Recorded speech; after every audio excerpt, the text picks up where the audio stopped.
শুভেচ্ছা জনালো ছোৱালী হৈছে মাক কেনে আছে মাক আৰু সন্তান সম্পূৰ্ণ সুস্থ আইতা তোমাৰ টেনচন চিন্তা চব শেষ মাইনা হৈছে চিন্তা কি তহঁতে নাজানো সন্তান জন্ম দিয়াৰ সময়ত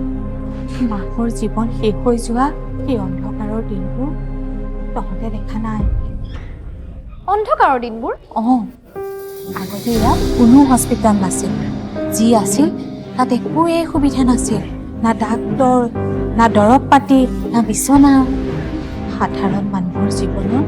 কোনো মূল্য নাছিল অসমৰ জনতাই সেই দিনবোৰ কেতিয়াও পাহৰিব নোৱাৰে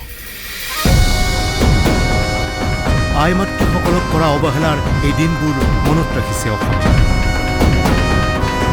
70 বছৰৰ অৱহেলা মনত ৰাখিছে অসমে